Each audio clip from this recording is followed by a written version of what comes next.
Ça passe au-delà de tout. C'est ça qu'il faut se dire dans la tête. Et pourquoi quand d'autres personnes font des choses comme ça, ils ont droit à avoir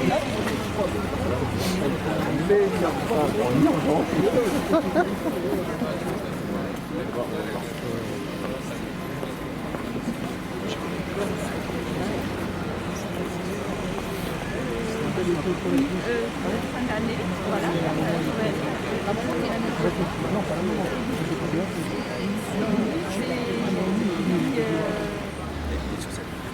Nous après, quand il y a puni sur scène, qu'est-ce qu'ils disent? Toi, c'est toujours la même chose. Il a forcé un barrage, il s'est pas arrêté, on lui a tiré dessus. Je dis mais c'est pas possible. Il n'a pas d'arme, voilà, c'est ça. Et après.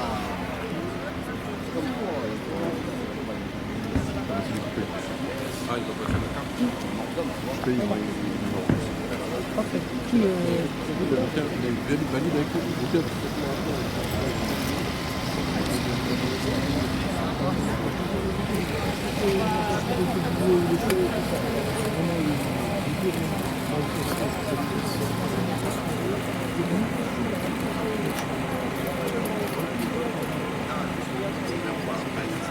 Bonjour.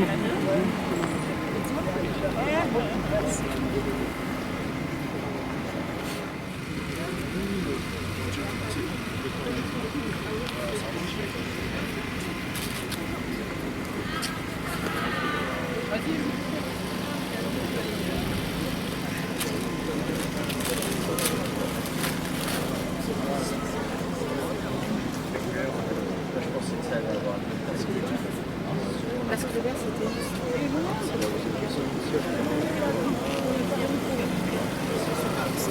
Ah, déjà. Terminé ton papier, hein.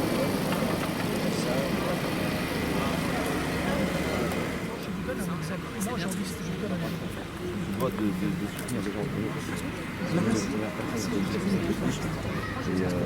nous voyons aujourd'hui qu'on est là pour soutenir, c'est qu'on doit se lever et se battre. Parce que aujourd'hui, quand ça arrive à nous, la justice n'est pas la même pour certaines personnes. Et donc on se doit d'être ici aujourd'hui, d'abord pour Naomi parce que c'est pas mal de se faire parce que vous avez amené un enfant au monde qui n'a pas désiré, qui n'a pas dans des conditions comme ça. Donc c'est une épreuve, et cette épreuve-là, il faut la surmonter. Et il faut se battre. Et que ça, que ça n'arrive plus en fait. Aujourd'hui, si vous demandez justice, c'est pour que ça arrive. Je pensais que Naomi reviendra. Donc aujourd'hui, si vous demandez justice, c'est pour que ça arrive pas à d'autres personnes. C'est un combat noble et juste. Toutes nos condoléances.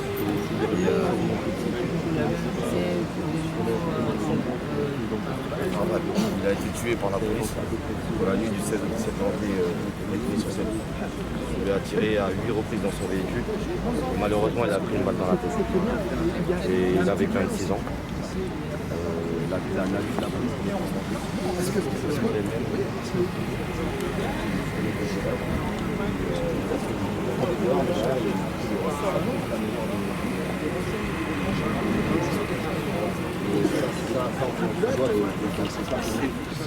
Merci d'être là. Au nom de la famille Musenga, au nom du collectif Justice pour Naomi Musenga, nous tenons à vous dire un grand merci pour votre présence parmi nous. Malgré le froid, vous êtes dérangé, vous êtes déplacé pour être là. Naomi Musenga était une artiste. Elle aimait beaucoup la musique, elle aimait beaucoup les gospels. Elle jouait de la batterie. Donc nous allons rendre hommage à Naomi en musique. Sa famille, ses amis ont prévu quelques chants. Donc si nous pouvons accompagner ce petit groupe qui va chanter à l'honneur de Naomi Musenga. Merci.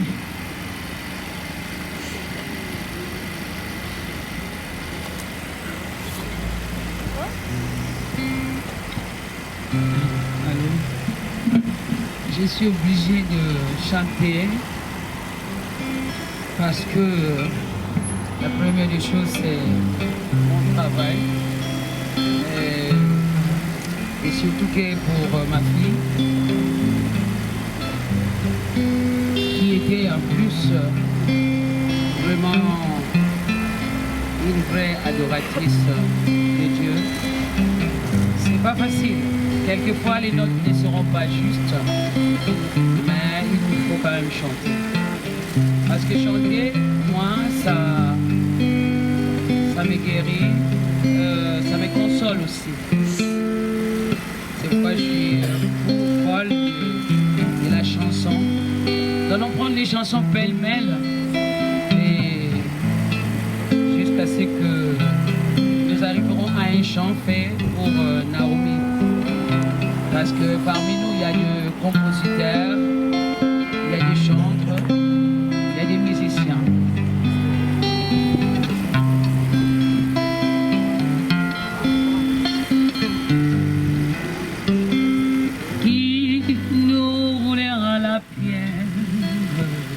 À la porte du tombeau, qui nous roulera la pierre à la porte du tombeau, qui nous roulera la pierre à la porte du tombeau,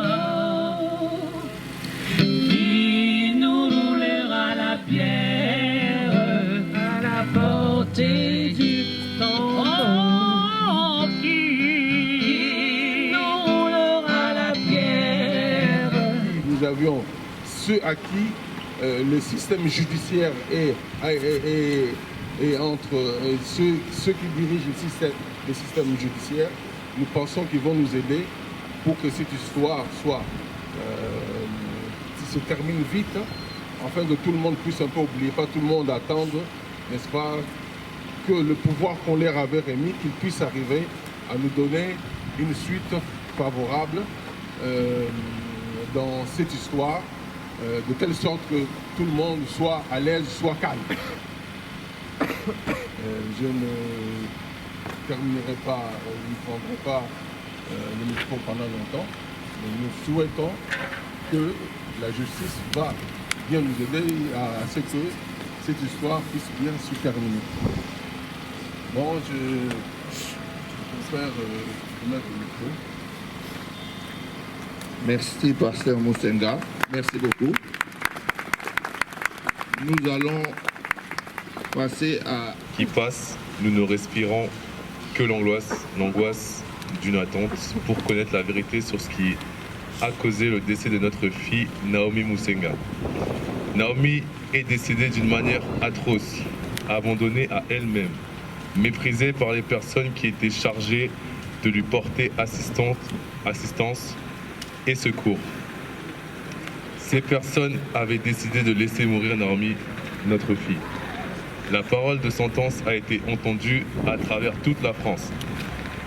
Naomi, à la recherche de la vie, appela la police, qui la renvoya à l'opératrice des pompiers. Cette dernière contacta à son tour le SAMU. La discussion aurait dû se concentrer sur des informations concernant l'état d'une patiente en grande détresse. Cet échange a été plutôt rempli de mépris et de moquerie, guidé par l'envie de se débarrasser d'une patiente. Naomi, nous réclamons la vérité depuis 1 an, en soi depuis le 29 décembre 2017, jour de la mort de notre fille. Nous avons donc besoin d'une prise de conscience de votre service, d'un comportement responsable de votre part.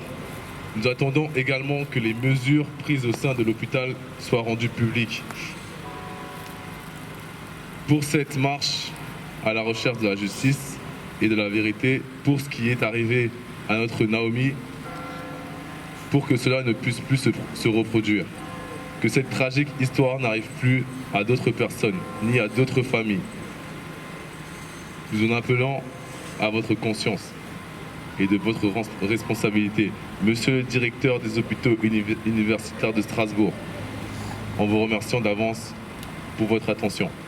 Merci à vous.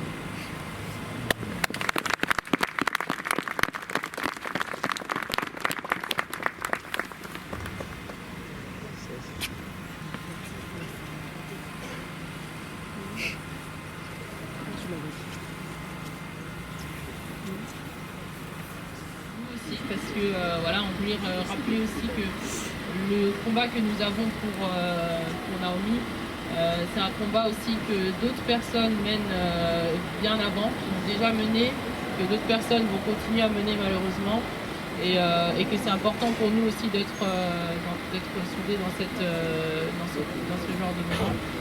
Et voilà, on tenait aussi à rendre hommage à Naomi. De cette façon-là, mais aussi en même temps à rappeler, à vous donner quelques informations en fait, sur l'avancée de l'enquête qui avance très lentement. Voilà, maintenant nous on est plutôt rassurés que l'instruction judiciaire a été ouverte. D'ailleurs on remercie l'ensemble des signataires. On a plus de 342 000 signataires sur change.org et d'autres même qui n'ont pas signé mais qui nous fait comprendre, qui nous font comprendre certainement par des messages ou voilà, qui sont avec nous. Donc je pense que c'est très important pour nous d'avoir ce soutien parce que voilà, l'instruction judiciaire maintenant est ouverte jusqu'à ce qu'on se retrouve avec un enregistrement sur place. Et tout ça, on ne comprend pas pourquoi l'hôpital n'a pas pris les mesures nécessaires pour faire ces recherches-là et pourquoi maintenant on arrive avec une information sur une cause du décès qui n'est pas fondée en fait sur des éléments factuels. Donc ça c'est vraiment une question à laquelle on se pose jusqu'à présent et c'est pour ça qu'on a décidé de rédiger une lettre auprès de la direction de l'hôpital. Encore, on peut aussi rajouter, on n'est pas contre l'hôpital, on n'est pas contre la santé, au contraire, c'est très important qu'on ait un système de santé qui fonctionne très bien. Par contre, ce qu'on veut souligner, c'est que la direction de l'hôpital a aussi sa responsabilité et que l'ensemble des personnes qui sont responsables sur cet événement grave doivent aussi répondre de leurs responsabilités. Ça, c'est très important. N'est pas fondé sur des éléments du dossier qui a d'ailleurs été donné à la procureure de la République par une personne qui est salariée de l'hôpital mais aussi qui est utilisée comme expert. Tout ça, ça continue à nous faire poser des questions. Qu'est-ce qui se passe réellement? Pourquoi on ne fait pas de recherche réellement au niveau administratif? Voilà, donc l'équipe du SMUR n'a pas pu appeler le SAMU directement. Ce qui a fait encore que le temps d'attente pour que Naomi arrive à l'équipe de réanimation a encore été voilà, ça a encore été rajouté. Et voilà, la question c'est de se poser encore une fois pourquoi il n'y a pas eu d'intervention et pourquoi ça a été décrit comme une situation non alarmante de la part de ces services du SMUR. Et tout ça, c'est des services qui font partie des hôpitaux. Nous, on se pose aussi la question, est-ce que ça a un lien avec une cause de la mort qui dédouanerait éventuellement l'ensemble de ces enchaînements graves? Voilà. Donc, au nom du comité Justice et Vérité pour Adama Traoré,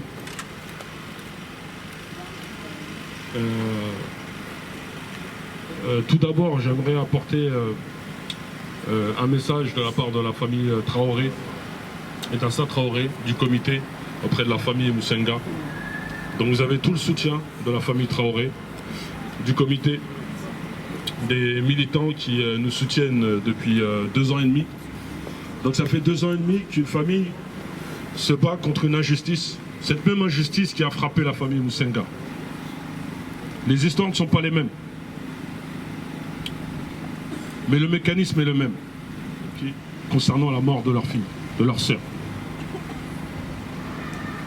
Et pour tous les citoyens qui subissent ces formes d'injustice, nous ne devons plus accepter ce genre de situation, ce genre de violence. Ça a été précisé tout à l'heure dans les prises de parole. Ce n'est pas facile émotionnellement. Ce n'est pas facile pour la famille d'accepter dans les conditions dans lesquelles leur fille est partie, leur sœur est partie. Donc nous devons faire l'effort entre nous, cet effort de solidarité, se donner de la force. Qu'on habite des milliers de kilomètres ou non, à plusieurs heures de route ou non, nous devons apporter par tous les moyens nécessaires cette forme de solidarité entre nous. Parce qu'effectivement, la famille Musenga n'est pas seule. L'affaire de leur fille, de leur sœur, a frappé tout le monde, a dépassé l'Hexagone. C'est le même cas pour l'affaire Adama Traoré.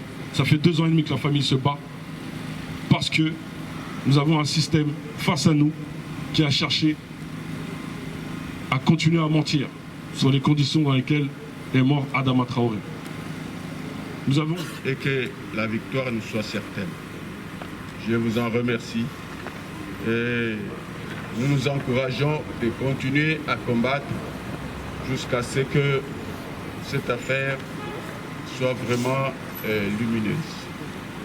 Je vous en remercie.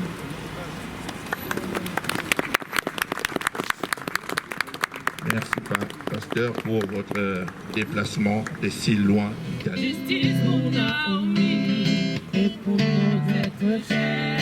Pour Naomi, justice pour Naomi, justice pour Naomi et pour nos êtres chers. Je ne nous laisse pas, sois avec nous et pour nos êtres chers. Chacun a son poste, il est parti au travail. Et que Naomi aussi, peut-être qu'elle avait travaillé aussi. Et je n'avais même pas demandé. C'est vers 15 h que son frère me dit, maman, Naomi est aux urgences. Il m'a dit, mais non, arrête. Mais qu'est-ce que Naomi fera aux urgences? Et ça continuait, le message qui me dit, maman, Naomi est à la réanimation. Oh, mais dis donc, étant dans le travail, dans le domaine de la santé, c'est difficile d'y croire. Moi, je crois que la réanimation n'est pas, dans le jargon médical, un lieu de mourir, mais un lieu de seconde chance. Donc, ça ne m'a pas tiqué. Je dis, ah, elle est dans les bonnes mains. Si elle est à la réanimation, de quoi et qu'est-ce que le temps que je m'arrange un peu, j'y serai. Peut-être que j'irai là-bas comme Gloire était un jour aux urgences. Et puis bon, on les mettrait déjà dans sa chambre.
Chacun a sa mission sur la terre. Des fois de réveiller la mémoire des gens. Et Naomi, sa mort est comme un peu de parler et de réveiller la mémoire des gens pour bien faire leur travail. Et puis de ne pas se moquer des gens. Et de ne pas oublier aussi les autres. Voilà, c'est pourquoi nous avons fait ces gestes. Peut-être que les autres ne comprennent pas. Mais pour Naomi, nous n'oublierons pas.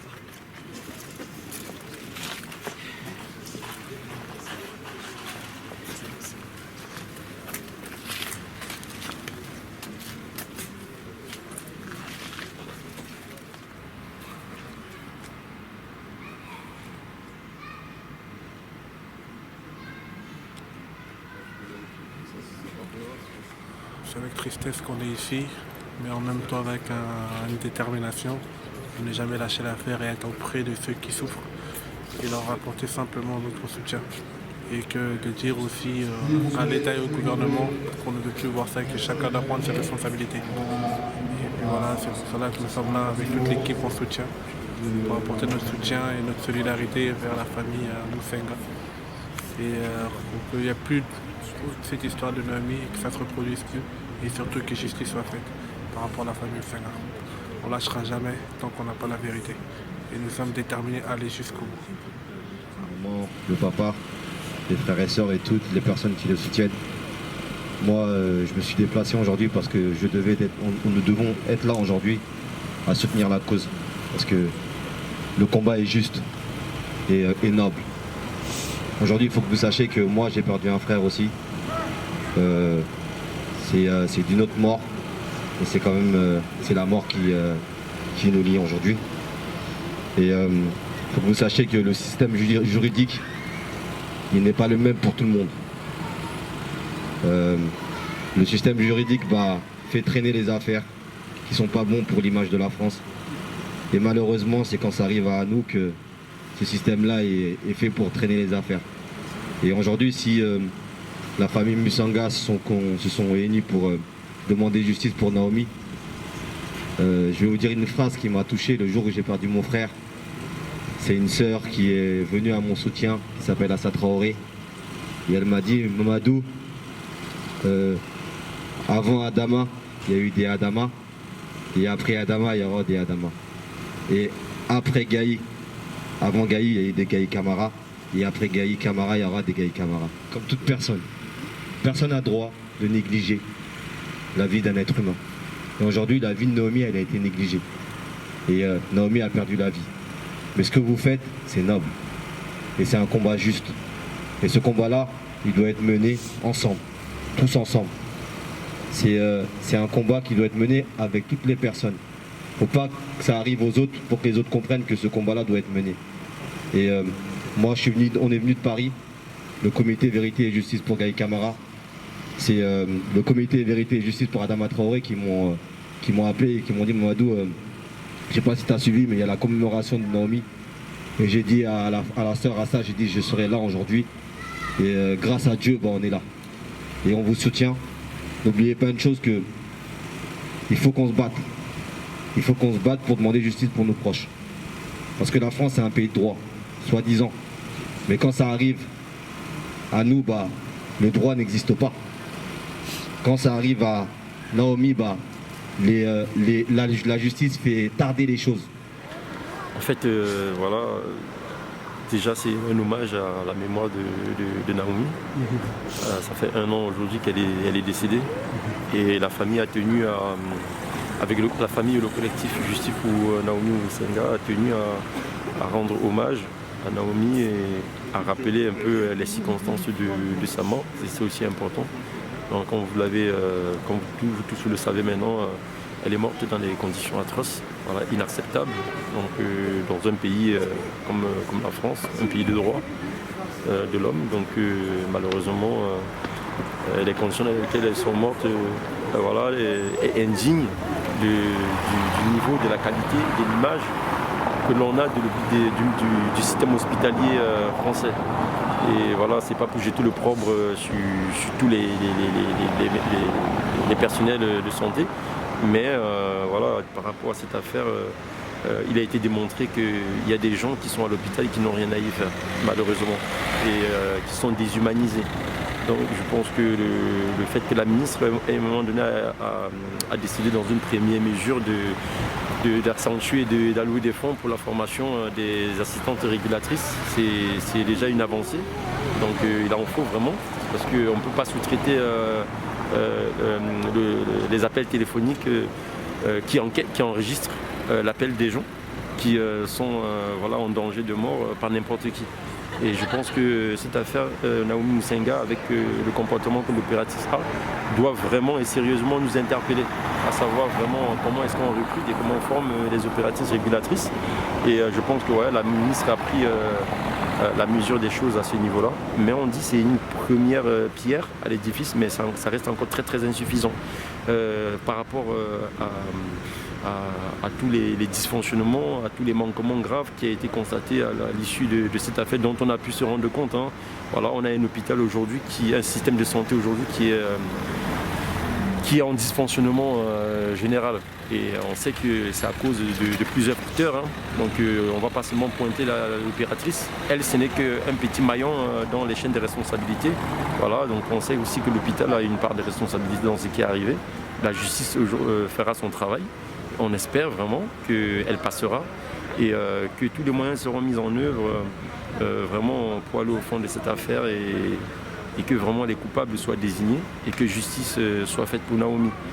Et c'est aussi l'objet du rassemblement d'aujourd'hui, c'est pour dénoncer ce qui se passe au niveau hospitalier, pour dénoncer la lenteur judiciaire. Et c'est aussi pour se battre et pour tous les autres Naomi qui sont sans voix, qui sont dans l'obscurité, qu'on ne connaît pas. Et on a encore eu le cas de l'hôpital Lariboisière où il y a eu aussi un cas de décès. Donc une femme je pense, qui est arrivée aux urgences et qui est décédée sans prise en charge. Donc c'est un scandale. Alors il faut qu'on se pose des réelles questions et se demander alors comment on fait. Mais je pense qu'il est plus qu'urgent d'agir parce que la santé, ça n'attend pas. Ça peut arriver à n'importe qui, blanc, noir, arabe, n'importe qui est concerné. Et c'est aussi pour ça que vous voyez aujourd'hui, ceux qui sont venus au rassemblement, la couche de la population était représentée, c'était assez hétéroclite. Il y avait toutes les couches de population qui étaient représentées. Donc malgré le froid, ils ont bravé le froid, ils sont venus. Donc nous tenons encore à leur remercier. Et on remercie aussi tous les internautes qui, sur les réseaux sociaux, nous affichent toujours les soutiens, encore et encore. Et se sentent concernés par cette triste affaire qui malheureusement est devenue le symbole d'un système de santé malade. Voilà. Il y a eu aussi une convergence des luttes dans la mesure où le comité Adama et le comité Gay Camara aussi s'est déplacé. Donc on va dire que le point commun c'est le manque de justice, quoi. Oui, effectivement, cette convergence, les Adama Traoré qui sont venus, c'est justement en soutien. Et nous, on tient aussi à les remercier d'avoir fait vraiment le déplacement de Paris jusqu'à Strasbourg pour nous soutenir.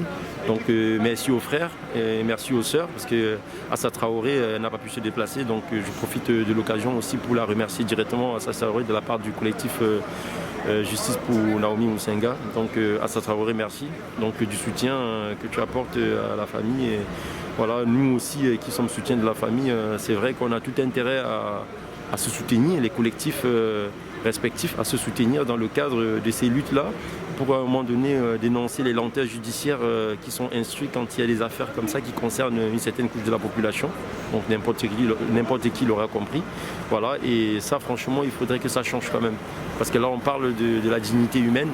Voilà, donc tout le monde a droit à une justice équitable et je pense que quelle que soit la couche de population représentée, on a droit à une même justice et à une justice qui va, n'est-ce pas, à une même vitesse. Donc pas une justice à deux vitesses, non. La justice doit aller à la même vitesse pour tout le monde. Et malheureusement, pour un bon nombre d'affaires concernant une certaine couche de population, on se rend compte qu'en fonction, la justice, des fois, elle avance pas pareil. Et c'est ce qu'on déplore aujourd'hui. Voilà, on déplore cela aujourd'hui.